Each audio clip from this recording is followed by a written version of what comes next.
You know the feeling you get when you learn something new about a health problem you've been trying to reverse? Maybe high blood pressure, diabetes, or heart disease? Well, there's nothing I like better than bringing you the information that will help you do just that. Welcome to the Nutrition Facts Podcast. I'm your host, Dr. Michael Greger. Today, we continue our series on tongue scraping. And first up, we look at how the practice can boost our cardiovascular health. The human mouth is an important habitat for microbes, harboring up to 10 billion bacteria. And no wonder. It's all warm and moist, providing a suitable environment for bacterial growth, some of which are actually beneficial. For example, it's widely recognized that dietary nitrate affords cardiovascular protection by turning into nitric oxide. And guess what contributes to the generation of nitric oxide? Our oral microbiome. First, we eat nitrate-rich vegetables like dark green leafies and beets. The nitrate is then absorbed into our bloodstream, and our body then pulls it out of circulation to be concentrated in our salivary glands and secreted back into the oral cavity. Why? Because our body knows there are good bacteria on our tongue to tweak it, eventually resulting in the synthesis of the artery-protecting nitric oxide. We've got more than 1 billion people with high blood pressure, most of which is uncontrolled. As such, it's critical to optimize daily behaviors to support blood pressure regulation, and incorporating nitrate-rich foods may be an optimal strategy, as it supports opening of arteries via the enterosalivary pathway, the gut-saliva pathway, thanks to the friendly flora in our mouth. Dietary nitrate can provide sustained blood pressure lowering, and that starts with eating our greens. Leafy green vegetables contribute 80% of nitrate intake, but it doesn't matter how many greens we eat if we have oral dysbiosis, if we don't have the right tongue bugs to take advantage of them. How can you screw up your oral-friendly flora? By using an antiseptic mouthwash. Yeah, it can kill the bad bugs that cause plaque, but it can indiscriminately kill the good bugs too, and that can have systemic consequences. For example, studies show an increase in blood pressure following the use of antibacterial mouth rinses, because they reduce the protective bacteria in your mouth necessary for the nitric oxide pathway, a pathway that's vital to blood pressure regulation and overall cardiovascular health. Just a single week of antibacterial mouthwash use can cause a significant increase in blood pressure. And it's not just one study. All human studies done to date have revealed deleterious effects of antibacterial mouthwash. OK, so what about tongue cleaning, brushing your tongue, or using a tongue scraper? Regular tongue cleaning is recommended by the American Dental Association as a way to cut down on the bacteria on your tongue that cause bad breath, but if it wipes out those bacteria, might it wipe out the good ones too? It turns out tongue cleaning may give you the best of both worlds. Those who clean their tongue twice or more per day as part of their normal oral hygiene were more likely to have an increase in systolic blood pressure during use of the antibacterial mouthwash, suggesting they had more of the good bugs to kill. Here's the graph. The mouthwash was worse for those with better tongue hygiene, so regular tongue cleaning may result in a baseline tongue microbiome that has a greater ability to tweak nitrate, and conversely, failure to clean the tongue daily may result in a microbiome composition that is unfavorable to nitrate conversion. Now, but wait a second. Maybe tongue cleaning just disrupts the surface bacteria, making them easier for the mouthwash to pick off. To see if tongue cleaning was actually associated with a better oral microbiome, they did DNA analyses to elucidate the dynamics of the tongue microbiome to compare differences between time points and tongue hygiene cohorts, and it turns out tongue cleaning does appear to have a significant impact on the composition of the tongue microbiome, specifically increasing the proportion of the good bacteria.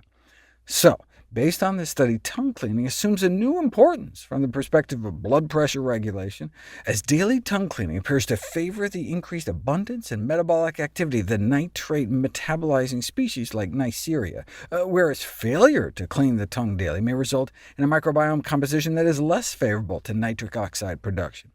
Now, you still have to eat your vegetables. Right? Regular tongue cleaning together with adequate dietary intake of nitrate, since that has a twofold benefit. First, dietary nitrate improves artery function. Eat some nitrate-rich vegetables, and within 3 hours, an improvement of artery function. And the nitrate can also act as a prebiotic for the oral microbiome.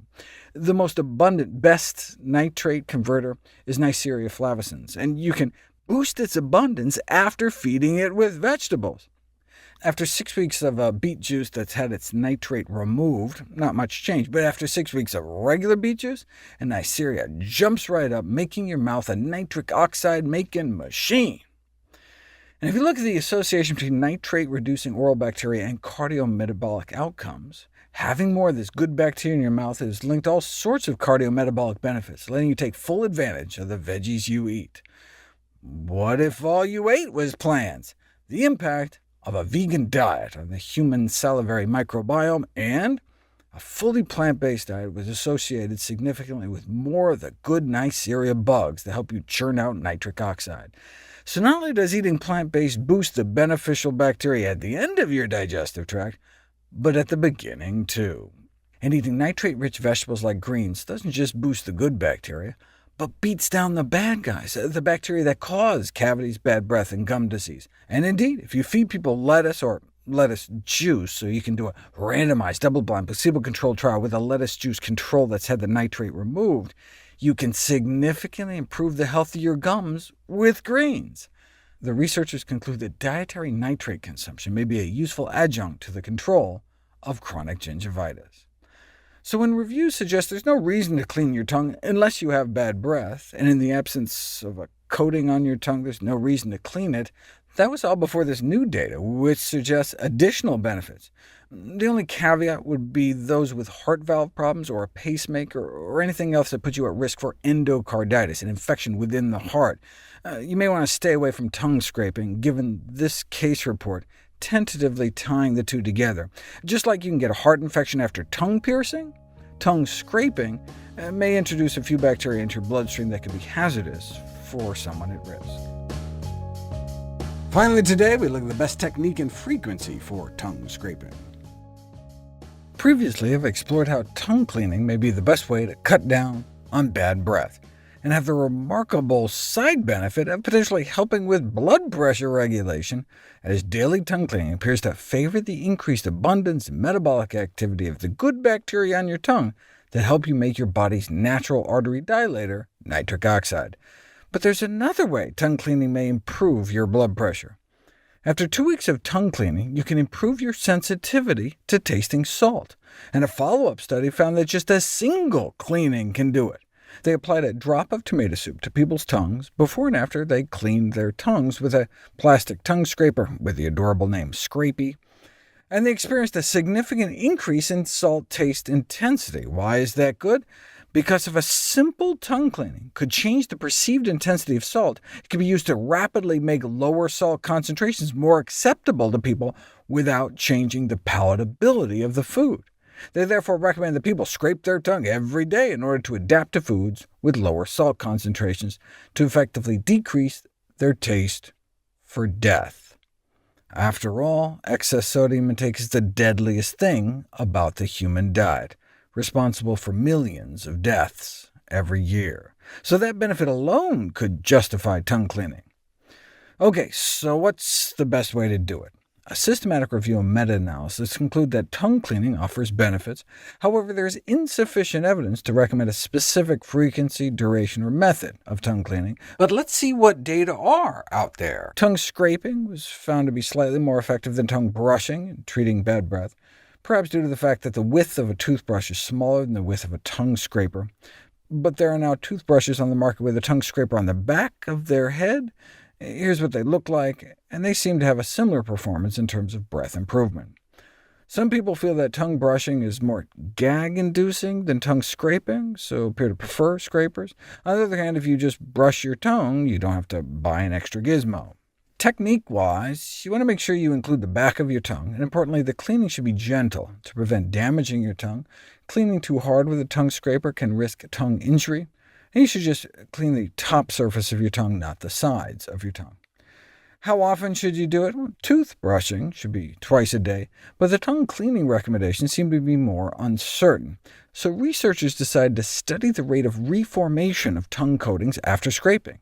They took folks who had at least 20% of their tongue covered with a coating thick enough to conceal the pink color of their tongue. They started out with about a third of their tongue covered, and scraping reduced it to under 10%. The question is, how long would it take to regrow? On average, tongue coating scores had returned to baseline levels on day 2. So if tongue cleaning is to be recommended, it should probably be performed on a daily basis. What kind of scraper is best? Researchers had people try 9 different tongue scrapers. Here are the brand names, rated using 6 different criteria, and these 2 were most preferred out of the available options. What's the best way to disinfect tongue scrapers and toothbrushes? In my video on the best water purifier, I ended up speaking about disinfecting your toothbrush by soaking it in a 50-50 white vinegar water solution for 10 minutes. But this is even easier. Just microwaving your toothbrush or tongue scraper for 1 minute. Then you don't have to keep buying new toothbrushes. And it's interesting, we don't even know exactly why it works. Like, you'd think it's just heat sterilization, but there must be other factors, since I nuked my toothbrush for a minute and hardly even got warm. But it kills off the bacteria nonetheless. What about all the fancy new tongue cleaners on the market? Throughout the last century, there have been many U.S. patents on various ingenious tongue cleaning devices. I mean, how much money can you make selling plain little cheap plastic ones? So how about an ultrasound tongue cleaner, or tongue cleaning using a high-speed vacuum ejector, or a suction tongue cleaning device like a tongue Roomba? But alas, a consensus group of dental professionals say there's no evidence that substantiates the benefits of using any kind of electrical device to clean your tongue. In fact, the lowest tech option is in everyone's home right now without buying a thing. You can just use a simple spoon. We would love it if you could share with us your stories about reinventing your health through evidence-based nutrition. Go to NutritionFacts.org/testimonials. We may share it on social media to help inspire others. See any graphs, charts, graphics, images, or studies mentioned here, please go to the NutritionFacts Podcast landing page. There you'll find all the detailed information you need, plus links to all the sources we cite for each of these topics. My last 2 books are How to Survive a Pandemic and the How Not to Diet cookbook. Stay tuned for December 5th, 2023 for the launch of my new one, How Not to Age. And, of course, all the proceeds I receive from the sales of all my books goes directly to charity. NutritionFacts.org is a non-profit, science-based public service where you can sign up for free daily updates on the latest in nutrition research via bite-sized videos and articles. Everything on the website is free. There are no ads, no corporate sponsorships, no kickbacks, strictly non-commercial, not selling anything. I just put it up as a public service, as a labor of love, as a tribute to my grandmother, whose own life was saved with evidence-based nutrition.